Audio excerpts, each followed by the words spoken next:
Mennyei Atyánk, megköszönjük a kegyelmet, amely lehetővé tette, hogy házadba jöjjünk. És most, ahogyan a Zsoltáros is kérte, nyisd meg a mi füleinket és értelmünket, hogy hallhassuk és érthessük hozzánk szóló üzenetedet. Amen. Énekeljünk közös éneket.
A vezérfonal adta textust fogjuk olvasni Jobb könyvének 19. fejezetéből, a 21. verssel kezdődően.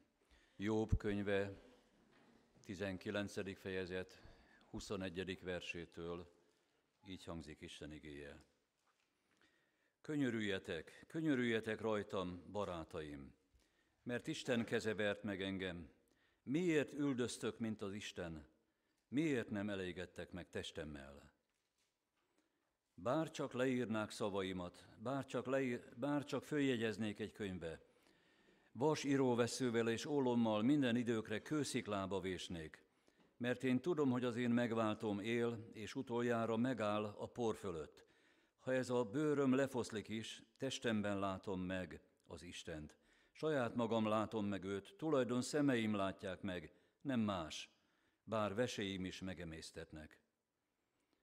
Ha ezt mondjátok, mivel kényszerítsük őt, hogy megtaláljuk bajának a gyökerét, akkor rettegjetek a fegyvertől, mert a harag fegyveres büntetés szül, és megtudjátok, hogy van ítélőbíró. Eddig Isten igéje, az énekkar szolgálatát hallgassuk.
Kedves testvérek, minden emberre igaz az a megállapítás, hogy a pusztulás útján vagyunk, mulandóság, széles útján haladunk a halál felé, de nem mindenkire igaz az, hogy ezen az úton azért Isten vissza tud fordítani a feltámadás felé, az örök élet felé.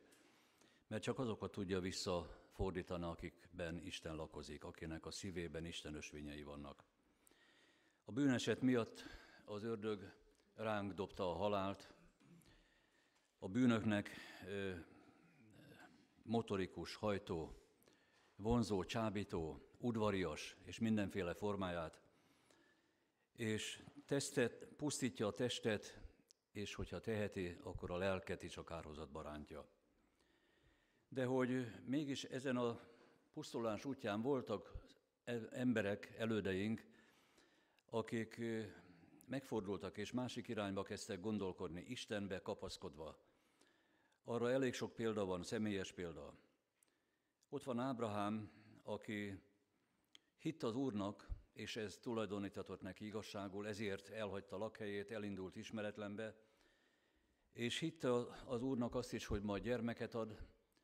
Hosszú, sok évtizedeken keresztül várták, meg is született Izsák, de egy nagyon nagy próbatételbe jutott, megkísértésbe, és próbába, amikor Istentől ugyanazt, aki adta azt az ígéretet, hogy a te fiattól lesz majd annyi utódod, mint égen a csillag, egyszer csak azt mondja, hogy na ezt a fiadat, akit nagyon szeretsz, áldoz fel nekem.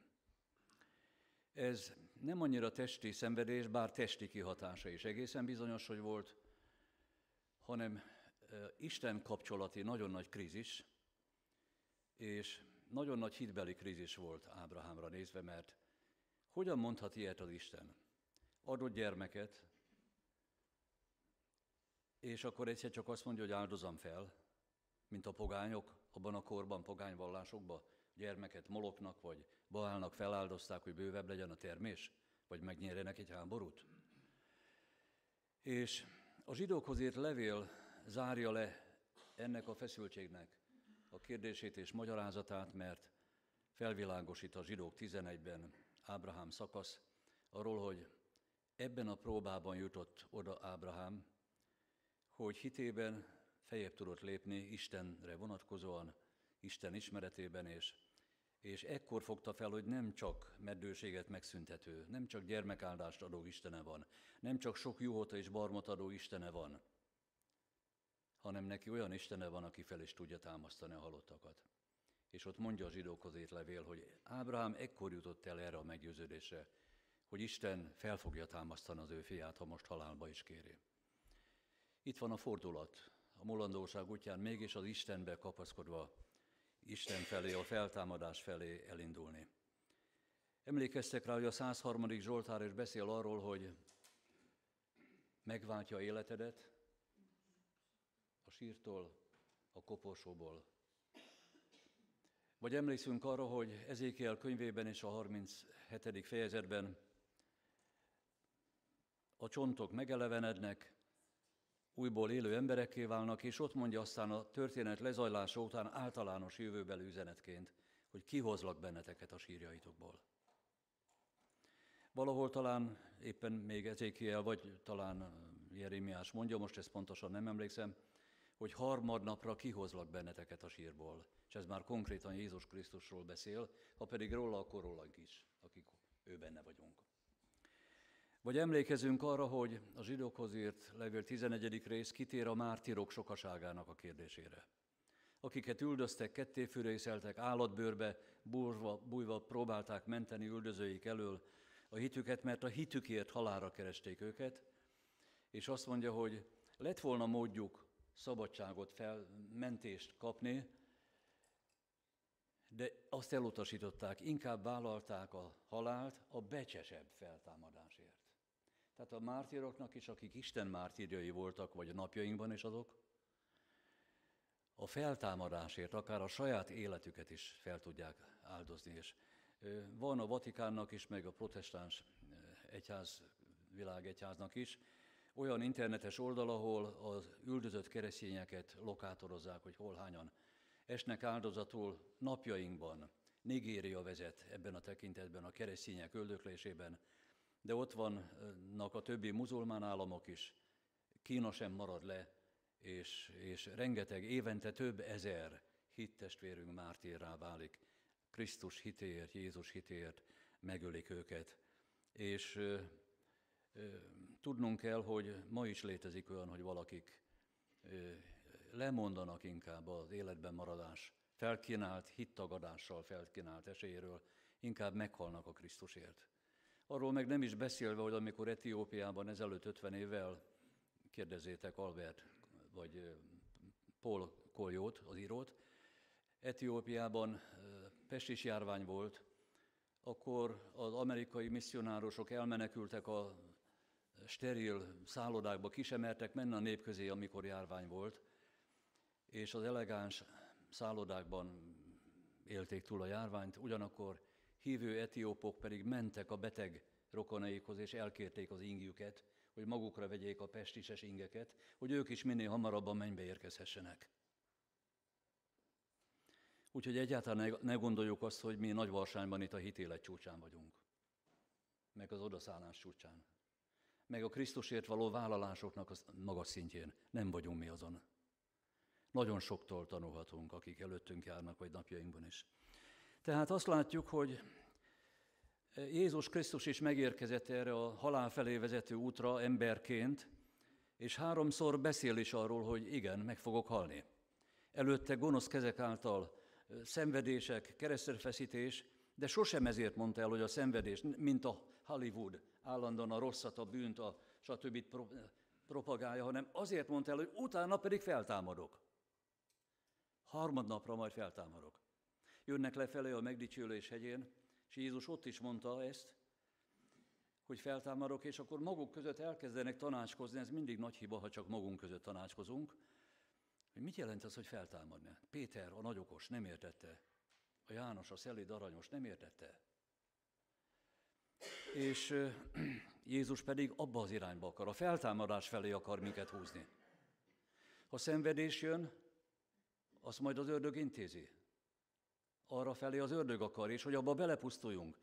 Abban, mint Jobb felesége mondja, hogy átkozd meg az Istent, az hajj meg. Hogy tagadd meg az Istent a szenvedésedben. Jézus a feltámadás felé húz bennünket. A gonosztól jött a bukás, a leuralás a bűnök által, a halál, mint utolsó ellenség is rátört az emberiségre, de Isten a megváltás, a feltámadás felé, az örök élet felé hív, amelynek nyitánya a feltámadás. Éppen ezért azt látjuk, hogy az említett bibliai példákból vagy akár napjainkból is, gondoljatok Istvánra, amikor kövezik és már halál közeli állapotban van, de még tud kifejezést adni szavakban. Elmondja, hogy mit lát. Pedig ott volt a halálnak a küszöbén már, és látta a megnyílt eget. Tehát megállapíthatjuk, hogy akik hitben járnak, azoknak szenvedésben a legcsodálatosabb út nyílik meg. És éppen a halál közeliségben. Meglátják azt, amit nem láthat meg a bűnös ember, de megláthat a hívő ember. Ha van hívő halottad, akit eltemettél mostanában vagy régebben, akkor tudd meg, hogy neki lehet, hogy már nem tudta elmondani, meg nem is észlelted róla, mint gondozó, de őnek a legcsodálatosabb látomás, ami már perceken belül pedig a valóságos helyzete volt. Az nyílt meg előtte. A feltámadás, az örök élet. Ugyanakkor a megpróbáltatásokkal, a szenvedésekkel kapcsolatban azt is el kell, hogy hangozzék, amit egy pszichológus mond, nem mondom a nevét, ezzel nem fárasztalak benneteket, hogy akik reménytelen, aggasztó, csüggesztő helyzeteikkel sokat foglalkoznak, annak még a világítás is sötétebb. Tehát, hogyha valaki szenvedésben van, és állandóan azzal foglalkozik, hogy én miért szenvedek, miért nincs elég gyógyszer, miért nem jönnek már segíteni rajtam, aki ilyen természetű, állandóvá válik, jellemévé válik, annak még a terem világítás is sötétebb, meg a napfény is sötétebb. Mert a belső helyzet külső állapotot is megteremt. Éppen úgy, mint ahogy a foglalkozás is jellemet teremt. Kain foglalkozása, Ábel foglalkozása. Természetet, jellemet hoz az emberre. Jobbról megállapíthatjuk, hogy az ő világképében, gondolkodásában, értelmében nem volt hely az ördögnek. Igaz, mi tudjuk a teljes írást olvasókként, hogy az első és a második fejezetben van ismétlődően egy mennyei jelenet, és mind a két esetben az ördögnek az Úr kiadta, mert megkáromolta Jobbot, hogy tedd csak rá a kezed, majd meg átkoz téged.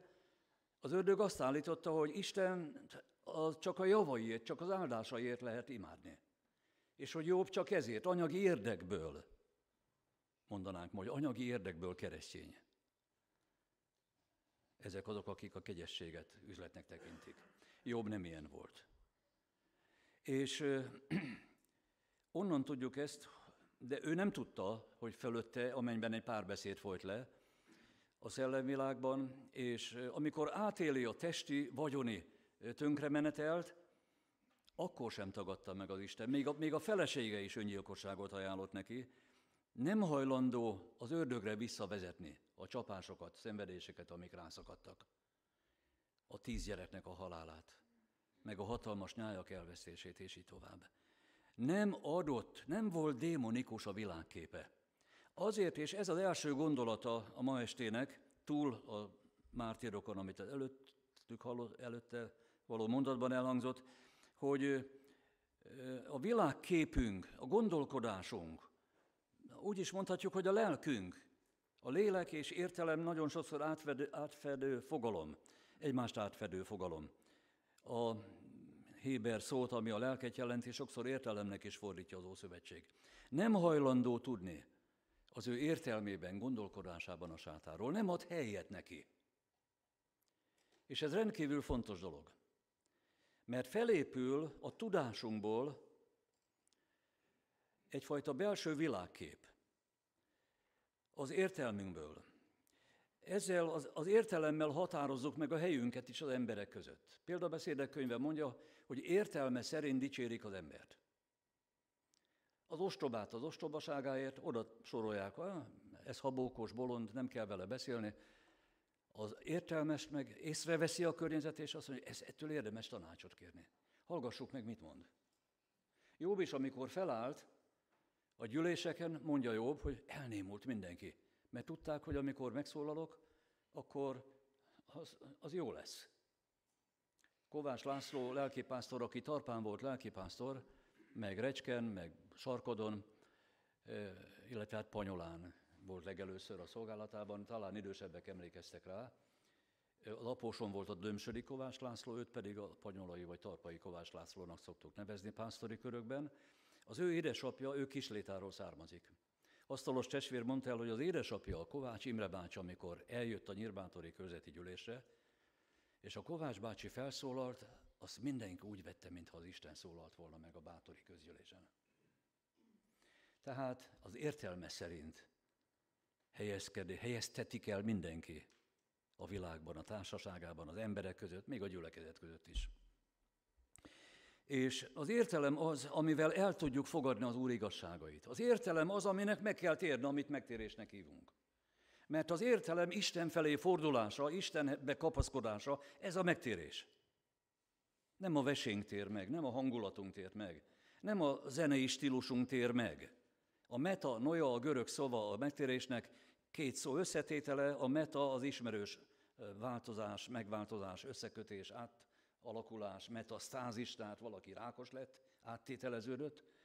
A nous pedig az értelemnek a szava, és ebből a kettő szóból lett a metanoia, az értelemnek, az Istenhez csatlakozása, Istenhez fordulása.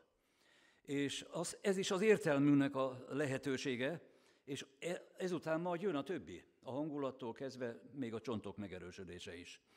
És a sorsunk értelmezését is az értelemmel végezzük el, és ha az értelmünkben az Isten lakozik, akkor mindent Istenhez kötve érzünk, hordozunk, értünk, remélünk, hiszünk, mert Isten a főnöke, a legbölcsebb, a legértelmesebb. Különös drámai feszültség, hogy ma a intelligenciájára hallatlanul büszke emberiség a legfőbb intelligenciát utasítja el, az Istent. Hát akkor milyen intelligencia az embereké? Egyre inkább démonikus. Hadd ne kelljen ezt részleteznem. A sátán abban az esetben tudja az embert befolyásolni, hogyha értelmünkben és a világról alkotott komplett képünkben helyet kap. De hogyha a legnagyobb személyiség, az Isten lakozik a szívünkben, ő nem társbérlő. Akkor megtisztul a szív, és Isten lakozik a világképünkben, az értelmünkben, a gondolkodásunkban. És Istenről nyert információk, tapasztalatok, igei kultúra, keresztény, biblikus kultúra, ezekből épül fel a világképünk, tehát Jobbnak a világképében, az ószövetségi időkben, még nem is tudjuk, hogy zsidó volt egyébként, sok minden nem tudunk Jobbról, de ebből felépül mindenkinek a világképe. Ha abban az ördög is helyet kap, akkor annak az embernek zűrzavaros a sorsértelmezése is, tele van a szája panasszal, miértezéssel, mások okolásával. Ha az Isten van a trónon, a világképünkben, akkor sok mindent teljesen máshogy tudunk hordozni, és akkor felüdítő személyiség vagyunk, még betegen is azoknak, akik velünk vannak. Valakitől olvastam ezt a mondatot, és alkalmas arra, hogy mi is átgondoljuk itt most. Ha az élet citrommal kínál meg, akkor készíts belőle magadnak limonádét. Nagyon sokszor az élet citrommal kínál meg, és akkor panaszkodunk, miért pont engem meg, miért nem segít meg, stb. Nyavajgunk, és életek el tudnak telni ilyen stílusban, és ilyen tartalommal. Ez a valaki pedig azt mondta, hogy hát csinálj magadnak a citromból limonádét. Mi kell ahhoz? Folyadék, élővíz, meg egy kis édesség, az Isten igéje, a Krisztus hit, és akkor a szenvedésed aranybányává válik. Édességed lesz, mert éppen általa nyílik meg neked az Isten magasabb ismerete, és a kapcsolatnak áldásdúsabb szintje és rétege.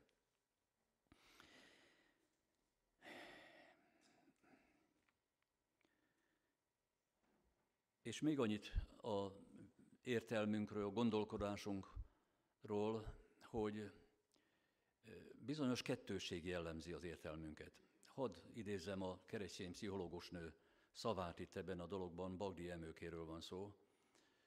Ő azt mondta, hogy a tudati dimenzióban, hát pszichológus nyelven mondja, hogy kognitív, az azt jelenti, hogy a tudat, a gondolkodásnak a dimenziójában mindannyian szabadok vagyunk.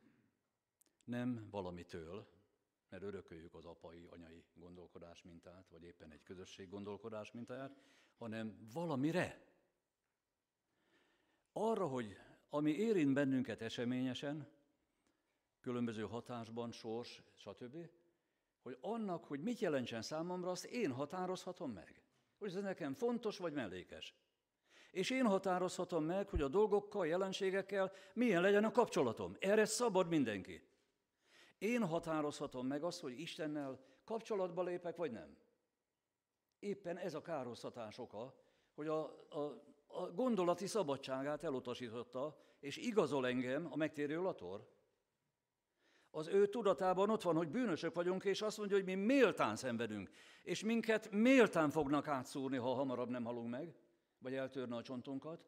De az azt jelentett, hogy a tudatában, ott Jézusban felismerte a szenvedő Istent, és leváltotta az ördögöt, és odafordul ahhoz, aki nagyobb az ördögnél. És azt mondja, hogy Uram, könyörülj, hogy emlékezz meg rólam, amikor eljössz a te országodban. Tehát a megtérő Latornak a tudata is figyelmeztet bennünket, hogy ki is, hát akkor az Úr a gondolkodásunkba, és kit érdemes oda a trónra befogadni. Tehát ebben az esetben már az örök élet, a leendő feltámadás, Isten állandó ráhatásban van a jelenlegi állapotunkra, érzéseinkre, gondolatainkra, lelki belső kultúránkra és megnyilatkozásainkra. Egy nagyon drámai felfedezésem ez most, 75. évenben, Jobbnak a csodálatos megváltás hite, és a megváltóról való hite elmondása, hitvallása után egy fenyegető záradékot találunk. Ez a fenyegető záradék, így olvassuk, ha ezt mondjátok már, mint ti barátaim, hogy továbbra is engem hogy tudnánk kényszeríteni, hogy ismerje már be, hogy bűnös, mert egyébként minden bölcs szinte kivéve Eliút, a legutolsót, aki megszólalt, a nagy okos bölcsességeket érdemes megtanulni aranymondásként, de mégis ott volt az a szándék, hogy mégis Jobbot akarták állapota okaként bűnösnek nevezni. És rá olvasni, hogy de már pedig a te bűnöd miatt jött, mert igaz ember nem kap ilyen büntetést. És ez volt az a pont, ahol a barátok mögött mégis az ördög, akinek meg volt tiltva, hogy Jobbnak az életéhez hozzányúljon, amikor azt mondja, hogy de az életét nem veheted el, az azt jelenti, hogy lelkét. Mert amikor a lélek elmegy, akkor többé élet sincs. Amikor benne van a lélek, akárhogy szenved, meg akárhogy egy műtétben össze vagyunk vagdosva, vagy stb., akkor is az még élet. És ott van a lélek. Tehát amikor azt mondja az Úr, hogy az életét nem érintheted meg, azt jelentett, hogy a lelkéhez nem nyúlhatsz. Lucifer, nem nyúlhatsz a lelkéhez. De mégis megpróbált a barátokon keresztül. Ha nem megy durván, szabbeusokkal, akik lemészárolták a nyájakat, meg földrengéssel, ami rászakította a házat a gyerekekre, úgy, mint a szegény noviszádiakra most, akkor megpróbál a kegyes barátokon keresztül az ördög. A lelkünket gyötörni. Tapasztaltál már ilyet kegyes barátaid között? És na ez az, amire reagál most a Szentlélek Jobb szavain keresztül. Ez az. A léleknek a minősítése, a valamilyen állapotból egy alacsonyabb minősítést ráfogni, belekényszeríteni, de mégis bűnös vagy, ezért van rajta a csapás. Egyedül az Istennek a kompetenciája, a joga, a hatalmába tartozó. Ember ezt nem teheti meg. És amikor a barátok mégis olyan nagy bölcsességgel körül pólyázva próbálják rábizonyítani, hogy bűneid miatt van ez, pedig világosan meg volt mondva, fedhetetlen, Isten nem hazudik. Igaz, bűngyűlölő. Istenfélő. És amikor jönnek a csapások is, nem vétkezett Jobb. Ahogy még talán a felesége is mondta, hogy átkozd meg az Istent. Tehát azt látjuk, hogy a barátokat felhasználta az ördög arra, hogy mégiscsak lelkébe beletörjön. És ezt az embert, aki ott van Isten dicsekedésében, leráncsa az ördögök közé. Emberi minőségét illetően. És ebből, testvérek, következik egy néhány fontos megállapítás. Az emberi lelket minősíteni, vagy leminősíteni, vagy ha a bűnös lélek, azt felmagasztalni, mint hogy ma ez szakmányban mindenütt megy a világ, vagy a bűnösöket felmentik meg, stb. Olyan tevékenység, amely egyrészt Isten számonkérése alá tartozik, és ezért mondja ezt a fenyegető záradékot, hogy akkor rettegjetek a fegyvertől, mert a harag fegyveres büntetés szül, és ezt az olvasott igét igazolja a 42. fejezet, ahol maga az Isten megmondja Elifáznak, és azt mondja, mondd meg a barátaidnak is, hogy felgyulladt a haragom ellenetek, mert nem helyesen beszéltetek rólam. És most kérjétek meg ezt a szerencsétlen Jóbot, akit ti olyan bűnösnek láthatok, hogy ő imádkozzon éretetek, hogy haragomban el ne pusztítsalak titeket. Szerencsére megjött annyira az eszük a bölcseknek, hogy azt mondja, ott a 42, és a bölcsek ezt szerint cselekedtek. Hogy most már magukat mentsék, mert Isten előtt nagyon elrontották a bölcsességükkel, vagy a mögötte abba belelopódzó sátáni akarattal a helyzetüket. Nem véletlenül mondja az Úr Jézus azt, hogy ne ítélj, hogy ne ítéltess. Amikor ítélsz, vagy ítélkezünk, akkor a másik lelkét érintjük meg, vád alá helyezzük, leminősítjük, stb. És ez pedig az Istennek a joga. És ami tehát nem felel meg az emberi lélekkezelő tudományok, vagy vallások, vagy pásztorlás, vagy orvoslás, stb. Tekintetében nem felel meg Istennek, és az Istentől való örök lelkünknek. Ezért nem nyúlhat hozzá egy pszichológus. Egyszer összetűzésbe kerültem Kiskörösön a két pszichológus nővel, aki vezetett egy ilyen 25-30 fős mentálhigiénés egésznapos foglalkozást, volt vagy 10 ilyen. És annyira kiboncolták ott valakinek a lelkét, hogy én azt mondtam ott hangosan, hogy ezt nem lehet a Biblia alapján megcsinálni. És egyszerűen rám szóltak, Laci, te hallgass, itt nem prédikálhatsz. Ezek után csak azért maradtam ott, mert hogy amikor egy élethelyzet kielemzése után közzé tették megbeszélésre, élte át valaki hasonló helyzetet, akkor ezen a ponton én megszólalhattam, hogy én ezt Istennel hogy látom és hogy éltem át. Csak ezért maradtam ott közöttük. És sok ilyen tudománya van a mai emberiségnek. Pszichológiai irányzatokban van ateista irányzat. Nem akarom mondani a nevét, könyvtárban megtaláljátok. A Mérgező szülők című könyv kiadója, egy pszichológusnő, elmondja, és ebből már tudtam, hogy akkor milyen könyv került a kezembe, hogy amikor egy szülő, anya vagy apa azt veszi észre, hogy a gyermekének hasonló neműekhez van vonzalma, de neveléssel meg akarja akadályozni, hogy már leszbikus legyen belőle, vagy homoszexuális, akkor ezzel a szülő megmérgezi a gyermeke fejlődését. És erről kapta a könyv a címet. Na, innentől fogva tudtam, hogy ateista pszichológiát olvasok. Nem is olvastam végig. De lehet ugyanez a mentálhigiénében, ami állítólag nem pszichológia, de mégis olyan elemekkel dolgozik, de lehet ilyen vallás is, vagy ilyen pásztorlás is, és viselkedés is, amelyik másoknak a lelkét akarja érinteni, átgyúrni, új tartalommal megtölteni, befolyásolni, fel vagy leminősíteni. Nos, ha ez nem felel meg az Isten elvárásának és a tőle való örök lelkünk igaz segítésének, akkor ítélet alá tartozó tevékenységet folytatunk. Vagy folytatta az, aki ezt csinálta. Mondja egy pszichológusnő, hát, hogy ő homoszexuális kezelt, és milyen jól látszik, hogy jön ki belőle, és akkor mondja 2 év múlva, hát képzeld el, visszaesett. Hát nem akartam mondani, hogy kedves X, hát pont erről beszéltem neked, hogy Isten nélkül nincs pszichológia, csak legfeljebb megfigyelési tudomány, viselkedés megfigyelési tudomány. És aztán az egyik viselkedését ajánljuk a másiknak, aki meg nem úgy viselkedik. De Istennél ő maga adja a tanácsot, az ő személye a megoldás. Még egy gondolatot hadd vessek fel, mivel a tudat, az értelem erősen hangot kapott ebben a gondolatsorban, létezik-e a tudatunknak, a gondolkodásunknak is betegsége? Léteznek-e?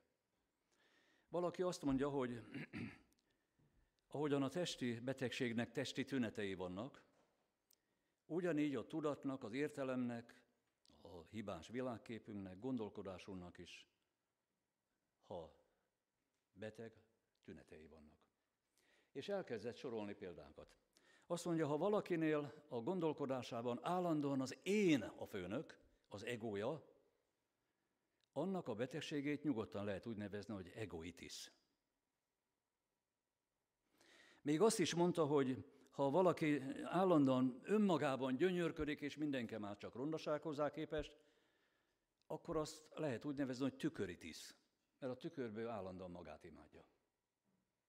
Hogy ne essek ilyen kísértésbe, Aszódról gyerekeim nem emlékeznek erre, de ott volt az anyósoméknál egy fali tükör, és volt akkor ilyen embléma, ragasztó, egy igevers, de én az Úrra nézek. Nem tudom, te emlékszel rá, Lackó, erre a feliratra? Hogy nehogy, ha meg is nézem, hogy áll a hajam vagy a nyakkendőm, de ha az Úrra nézek, az maradjon mégis tartós nézés irány, és nem az önmagam látványa. És mondhatnánk, akinek a pénz az uralkodó a gondolkodásában, annak pénzitis nevű betegsége van. Aki állandóan mindenki fölé akar kerekedni, annak uralomitis nevű betegsége van. Tehát léteznek a gondolkodásban is betegségek? A világképben? Esetleg van egy pörsenés valamelyik ötökben ezekből?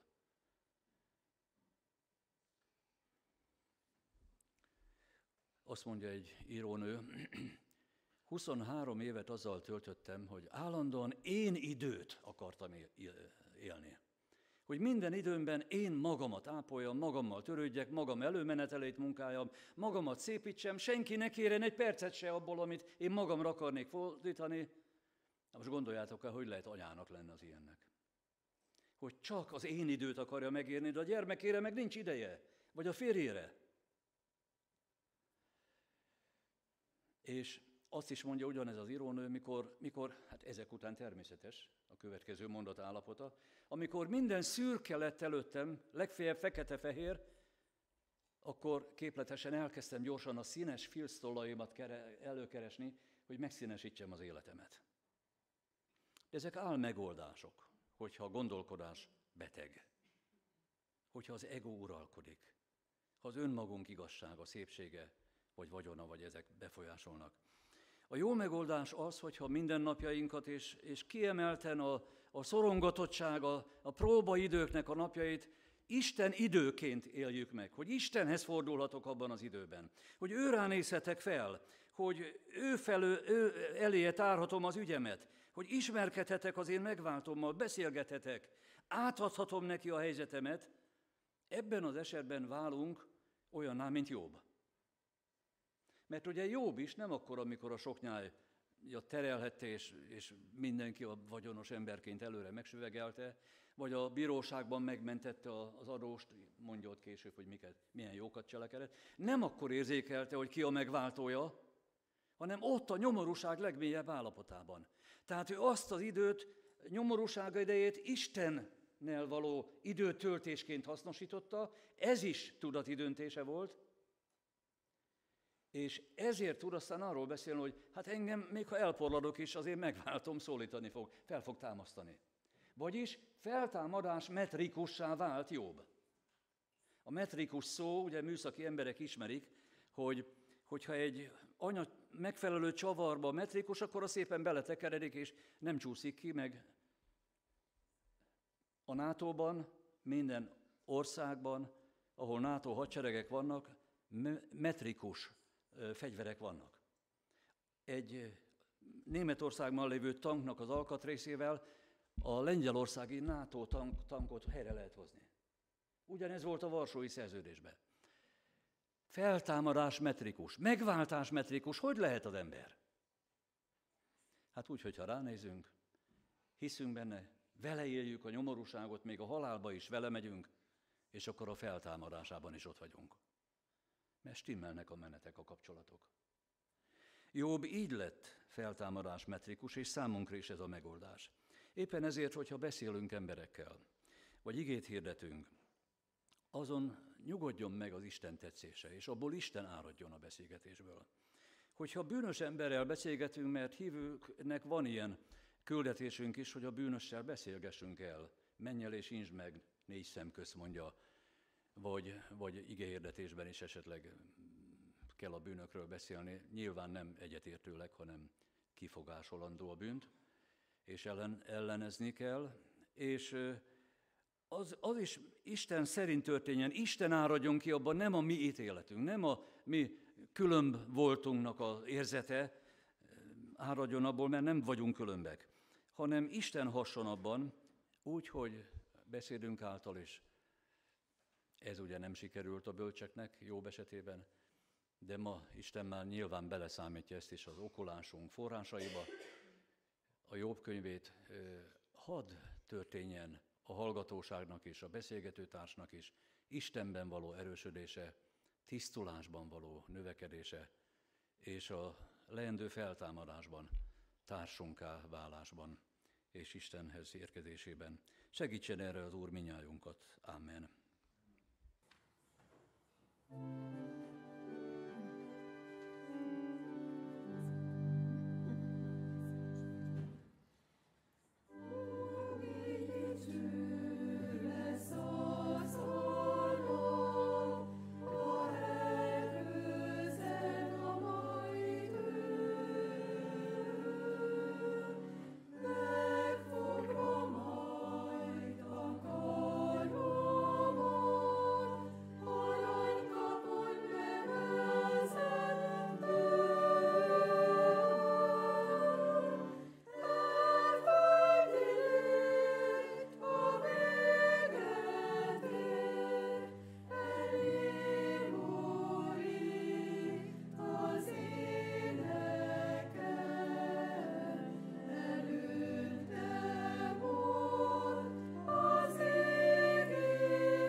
szolgálatokra szánjuk most a következő perceket. Aki készült, vagy a Szentlélek indítja az elhangzottak kapcsán, vagy a héten Istennel járása kapcsán szeretne elmondani bizonyságot, kérem, hogy az járuljon a mikrofon elé, vagy azok.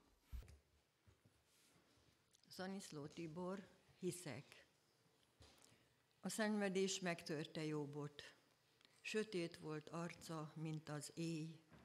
Ruhája rajta rongyolódott, testét kimarta a fekély. De míg szívét a sok hitetlen pogány szavakkal sebzi meg, ő így kiált fel rendületlen. Hiszek, hiszek. Mert nem nehéz Istenben hinni, ha szerencse rád nevet, ha kincseit öledbe hinti, szemed nem hullad könnyeket. Könnyű dolog, ha így kiáltnak a boldog, mámoros szívek. Ne bántsatok kétségek, árnyak, hiszek, hiszek. De aki küzd éjjel és nappal, s a sors gőgös szemébe néz, küzdeni annak a sötéttel, és hinni oly nehéz. Kinek bár rögös legyen útja, mégsem kérdezi miért, minek, mert szíve vallja, ajka zúgja, hiszek, hiszek. Csak akit megpróbáltatáson hajt át az életiskola, Istentől mégse kéri számon, hogy miért volt hozzá oly mostoha. Hős az, ki barsorsában jámbor, akár mint tépik tövisek, kicsenge szó minden szavából. Hiszek, hiszek. Mint Jóbot, úgy áll körül engem a sok pogány, a sok hitetlen. Már örvény szélére húznak, minő varázsa van szavuknak. Csupa kísértés, csupa árnyék, ó, ezután is mennyi vár még. És szívemből, mely tavaszra nyit, kiöl mindegyik valamit. Ez itt egy rózsát tép le róla, az ott egy álmot vált valóra. Ezek mocsár felé vezetnek, s ha megborzadok, kinevetnek. Ma küszködöm én még az árral, még nem topostak tele sárral, egy csöpnyi hit van még szívemben, a süllyedéstől óvni engem. Hiszek, kiált fel csüggett ajkam, s a szenny, mit dobnak, visszapattan. Hiszek, dobogja szívem egyre, s nem lépek a meredekre. Szemem magasra felemelve a hétköznapi küzdelembe, hiszek, hiszek.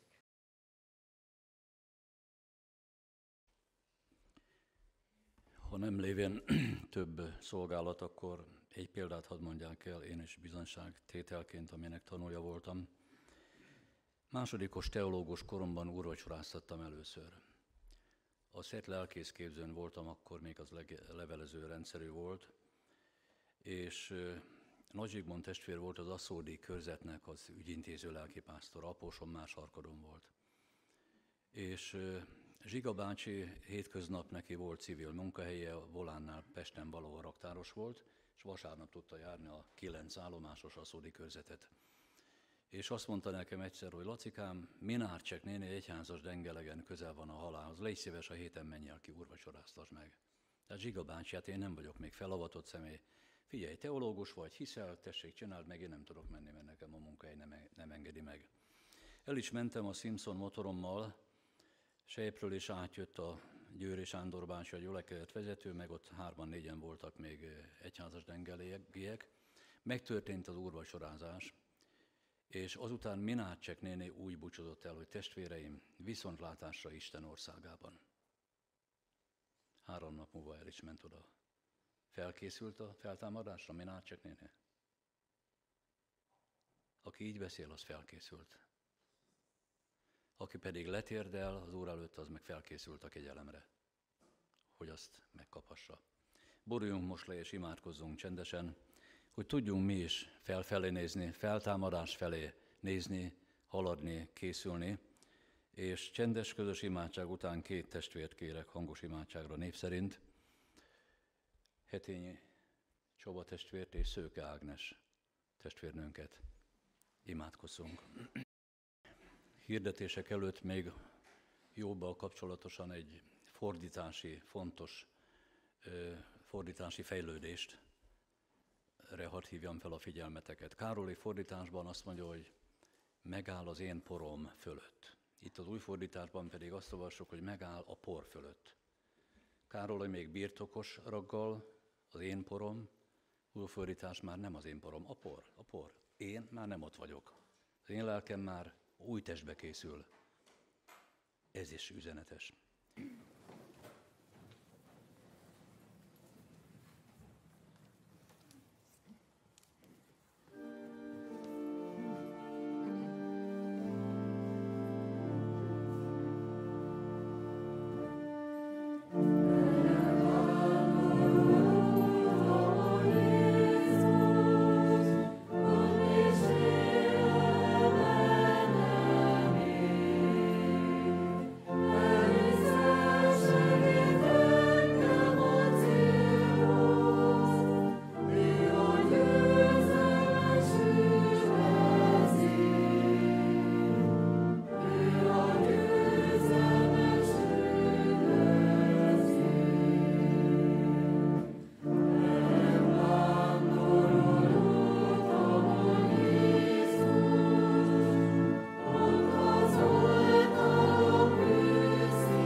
Urunk, most azt kérjük, hogy a hallott ige segítségével segíts minnyájunknak a dicső feltámadás felé haladni, és azon az úton tisztulni, és új ruhába öltözni.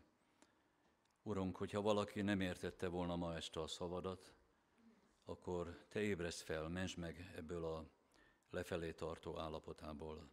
Végezetül az Úr Jézus Krisztus kegyelme, mennyei Atyánk szeretete és a Szentlélek közössége legyen, és maradjon minnyájunkkal. Amen.